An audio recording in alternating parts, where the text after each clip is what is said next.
윤 대통령 탄핵 촉구 집회에 극우 유튜버들이 몰려와 학생들에게 욕설을 하고 현수막을 불태웠습니다. 집회 참가자들은 경찰이 방관했다고 분노했습니다. 김영환 충북지사가 도립미술관을 만드는 대규모 사업을 추진 중인데 별도의 공사비를 추경에 편성하면서 사업비 쪼개기 논란이 일고 있습니다. 학습이 부진한 학생들을 찾아 지원하겠다면서 충북교육청이 기초학력 진단검사를 시작했습니다. 일부에서는 일제고사 아니냐는 반발도 나왔습니다. 여러분 안녕하십니까? 뉴스데스크 충북 소식입니다. 충북대학교에서 열린 윤석열 대통령 탄핵 촉구 집회에 극우 유튜버들이 몰려와 욕설과 몸싸움을 하고 현수막까지 불태우면서 대학생들을 위협했습니다. 보수 성향 학생들까지 극우 유튜버들을 말렸지만 말을 듣지 않았다고 하는데요. 여기에 집회 참가자들은 경찰이 극우 유튜버들을 방관했다고 분노했습니다. 전효정 기자의 보도입니다. 충북대학교에서 열린 윤석열 대통령 탄핵 촉구 집회. 갑자기 한 극우 유튜버가 발언 중인 학생 옆으로 나가더니 춤을 추며 집회를 방해합니다.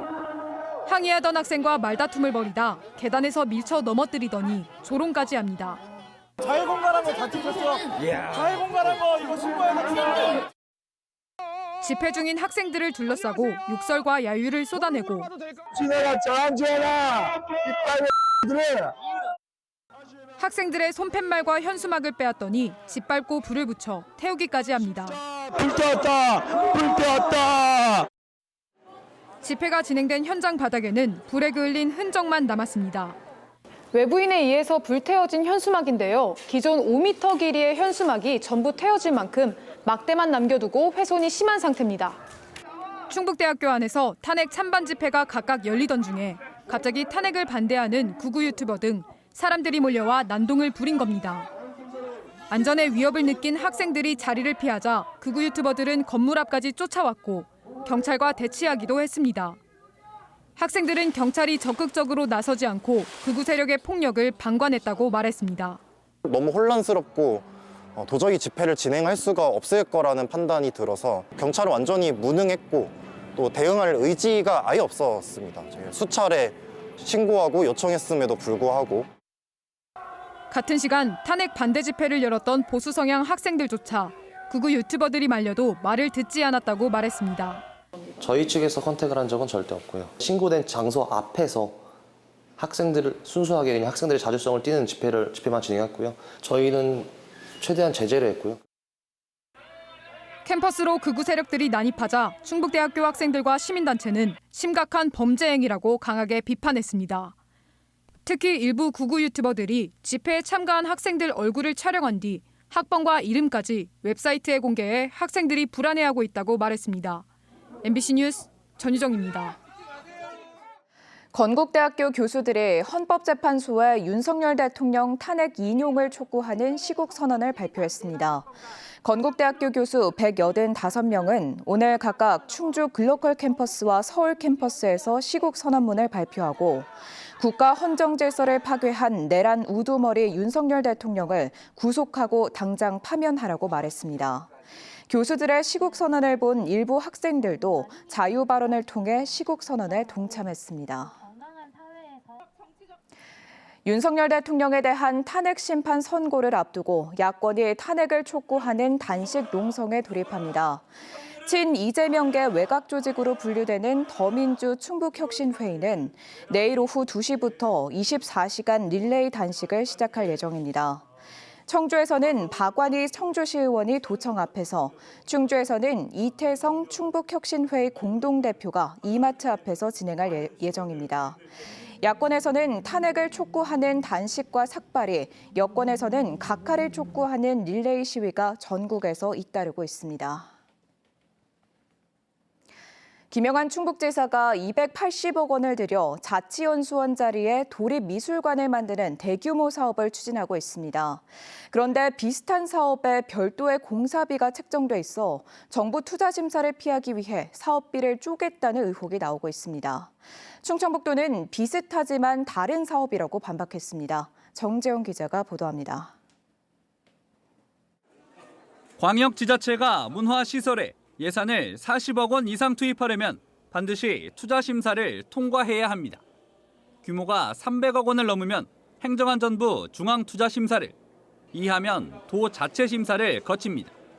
충청북도가 자치연수원 활용안으로 발표한 도립미술관 겸 문학관 조성의 총 사업비는 280억 원으로 도 자체 심사 대상입니다. 우리 도의 재정도 투입하고 또 우리가 동원할 수 있는 여력을 충분히 해서 한 브록씩 이렇게 만들어 나갈 생각으로 있다 말씀드리고, 올해 안에 타당성 조사와 투자 심사를 통과한 뒤 내년 하반기에 착공하겠다며 1회 추경 예산안에 타당성 조사비를 편성한 충청북도. 그런데 타당성 조사를 하기도 전에 자치연수원 공사비 28억 원을 추경안에 따로 세운 사실이 확인됐습니다. 본공사 실행 여부도 불확실한데 일부 공간에 강의실을 빼고 문화예술 전시 교육시설을 미리 만들어 놓겠다는 겁니다. 도립미술관에도 이 공간을 활용할 예정이지만 도립미술관 조성사업과는 비슷하지만 다른 사업이라고 밝혔습니다. 미술관, 문학관 사업은 저희가 이번 추경에 담는 28억 리모델링 공사와는 좀 개념이 약간 좀 다른 사업입니다. 28억짜리 사업은 그 도민들에게 그 문화 교육을 시키고 각종 프로그램도 진행하면서 일부 전시도 진행하는. 별도로 세운 공사비 28억 원을 도립미술관 총사업비에 더하면 300억 원이 넘습니다. 충청북도 자체 심사가 아니라 행안부 중앙투자심사의 대상이 되는 건데 지난해 480억 원 규모의 문화의 바다 사업도 두 번의 심사 끝에 조건부 승인을 받을 정도로 이 심사를 통과하는 건 쉽지 않습니다. 중앙투자심사를 피하기 위한 이른바 사업비 쪼개기 의혹이 나오는 이유입니다. 실제 최종 연구용역 보고서를 입수해보니 총 사업비 300억 원 미만으로 집행, 시설 개선 우선 진행 후 전체 증개축이란 표현이 등장합니다. 여기에 대해서도 충청북도는 전체 사업비를 심사 기준 밑으로 줄이려고 한 건 맞지만 사업비 쪼개기는 아니라고 반박했습니다. 적어도 1년 이상 길어지기도 하고 또 그게 뭐 반드시 통과된다는 보장도 없고, 그래서 규모나 그런 그 시간이나 이런 걸 고려를 해서 저희가 나름의 전략을 좀 마련한 거죠. 이에 대해 행정안전부는 2개 이상의 사업이라도 물리적, 기능적 연계성이 있고 동일한 목적이면 단일 사업이라며 사업비 쪼개기가 적발되면 큰 불이익을 받게 된다고 밝혔습니다. 행정안전부 교부세과의 교부세 감액 통보가 될 수가 있고요. 사안에 따라서 담당자 징계라든지 그렇게까지 진행될 수 있습니다. 논란이 되는 공사비 28억 원에 대해 이번 주 추경예산 심사를 시작하는 충북도의회가 어떤 판단을 내릴지 주목됩니다. MBC 뉴스 정재영입니다. 김영환 충북지사가 1회 추경 예산안을 둘러싼 선거용 사업 논란을 부인했습니다. 김 지사는 오늘 도의회 추경안 제안 설명을 통해 선거를 앞두고 앞당긴다, 본 예산이 아닌 추경으로 예산을 조급하게 편성한다고 말하지만 빨리 하지 않으면 안 된다는 절박함에 한 것이라고 반박했습니다. 그러면서 자신은 착공이 아닌 준공하는 도지사라고 강조했습니다. 충북도의회는 오는 21일까지 추경안 심사를 벌여 삭감 여부를 결정합니다. 지난해 11월 시작된 충북도 내 고병원성 조류 인플루엔자 방역대가 124일 만에 전면 해제됐습니다. 충청북도는 도내 6번째 감염 농장의 반경 10km 이내 가금 농장 106곳을 검사한 결과 바이러스가 나오지 않아 오늘 마지막 방역대를 해제했다고 밝혔습니다. 다만 철새 도래지 9곳에 집중 소독 기간을 운영하고 전통시장 등 300곳에 대해 바이러스 검사를 진행합니다. 충북에서는 지난해 11월 이후 고병원성 AI로 닭과 오리 등 111만여 마리가 살처분됐습니다. 초등학교 1학년과 고등학교 3학년을 제외한 도내 초중고등학생을 대상으로 기초학력 진단검사가 시작됐습니다. 충북교육청은 학습이 부진한 학생을 찾고 이들을 지원하기 위해 필요하다는 입장인데요. 한쪽에선 일제고사 아니냐는 지적도 여전합니다. 신병관 기자입니다. 청주의 한 중학교 3학년 교실에서 새학기를 맞아 기초학력 진단검사가 진행되고 있습니다. 학생들은 충북교육청의 종합학습 플랫폼인 다채움에 접속해 문제를 풀고 있습니다. 이 학교는 지난해 이어 올해도 충북 교사들이 직접 개발한 진단검사를 사용했습니다. 직접 가르치는 학생들을 알고 있는 선생님들이 직접 개발을 했으니까 조금 더 학생들에게 도움이 될 수 있다고. 이번 진단검사는 초등학교 2학년부터 고등학교 2학년까지가 대상으로 국어, 영어, 수학, 사회, 과학 5개 교과 가운데 최소 2개 이상을 치르게 됩니다. 올해는 교육부와 충북교육청 학교 자체 진단검사 가운데 도내 학교 85%가 충북교육청의 진단검사를 택했습니다. 이주 배경 학생들이 늘면서 일부 교과의 경우 올해부터 4개 외국어로 번역된 문제가 제공됩니다. 진단검사는 이전 학년에 배운 것을 점검하는 목적으로 학생들의 전체적인 학력을 평가하기보다는 기초학력에 미도달한 학생을 찾는 데 초점이 맞춰졌습니다. 꼭 알아야 하는 그런 부분들이 있는데 이거를 아이들이 이해를 했는지 안 했는지를 판별하는 검사라고 생각하시면 됩니다. 교사들은 기초학력에 도달하지 못한 학생들을 대상으로 맞춤형 지도를 강화하고 학부모 동의를 받아 보조 강사 등을 지원하게 됩니다. 충북교육청은 학습 부진 원인을 체계적으로 파악할 수 있도록 학습 습관 흥미도 등을 분석할 수 있는 검사 시스템도 제공합니다. 지적인 영역만이 아니라 비지적인 영역까지도 다양한 방안으로 진단하고 그것을 대책을 마련하는 충북형 진단 모델입니다. 한쪽에서는 시험 방식의 진단 검사에 대해 비판적인 시각도 여전히 존재합니다. 전교조 충북지부는 또 한 번의 일제 고사라며 교사 평가권을 존중하고 과정 중심 평가로 학생 성장을 지원하는 정책을 고민하라고 요구하고 있습니다. 이에 대해 충북교육청은 기초학력 진단의 최소한의 틀과 지침은 필요하다는 입장입니다.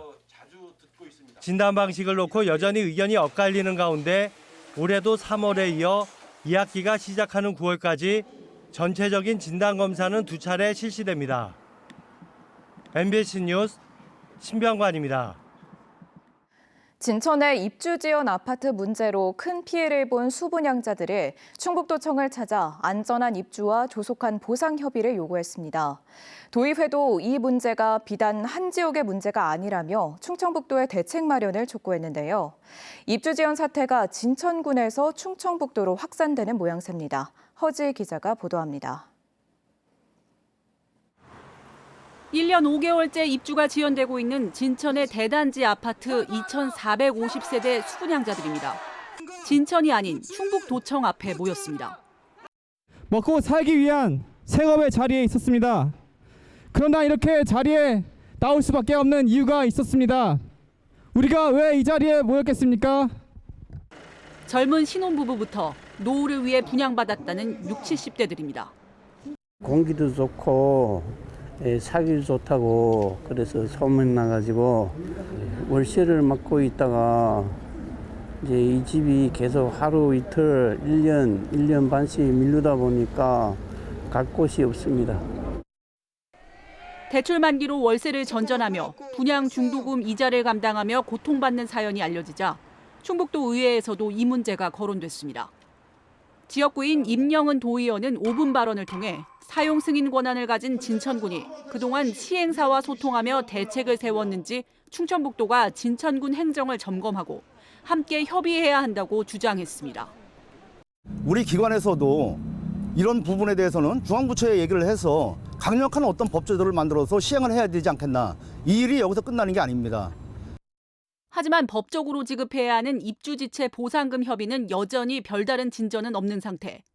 시행사는 공사 지연을 자재 수급난과 파업 등을 이유로 들고 있는데 진천군과의 3자 협의에서도 보상안을 제시하진 않았습니다. 이런 가운데 이미 2차례 연기한 사전점검은 이달 말로 다시 예고된 상태. 지난 8일 현장을 둘러본 수분양자들은 또다시 공사판 사전점검을 우려하고 있습니다. 한편 사전점검 이후 이뤄질 품질검사에서 충청북도는 해당 아파트에 최대한 많은 인원을 투입해 면밀히 살필 예정이라고 밝혔습니다. MBC 뉴스 허지입니다. 감사원이 공금 5억 원을 횡령한 청주시 공무원에 대해 파면을 요구한 것과 관련해 충북참여자치시민연대가 청주시의 기강해이와 무능함에 경악한다면서 내부 통제 시스템을 전면 재정비할 것을 촉구했습니다. 이들은 이번 횡령 사건이 허술하고 구멍난 내부 통제 시스템 때문에 가능했다면서 전문가 시민과 함께 쇄신안을 만들어 발표하라고 덧붙였습니다. 차량을 보고 놀라 넘어진 70대가 숨진 사건과 관련해 운전자가 검찰에 넘겨졌습니다. 청주 청원경찰서는 지난달 17일 청주시 오창읍의 한 아파트 단지 안에서 좌회전 도중 횡단보도를 건너던 70대 여성을 넘어뜨려 숨지게 한 혐의로 40대 운전자를 불구속 송치했습니다. 충돌 직전 차가 멈춰 접촉은 없었지만 70대 여성은 다가오는 차를 보고 놀라 넘어지면서 일행 2명 밑에 깔려 머리를 다쳤고 치료를 받다 숨진 것으로 전해졌습니다. 경찰은 교차로 앞에서 일시정지해야 한다는 주의 의무를 다하지 않아 과실이 인정된다고 설명했습니다. 지금까지 뉴스데스크 충북 소식이었습니다. 잠시 후 스포츠 뉴스가 이어집니다. 시청해주신 여러분 고맙습니다.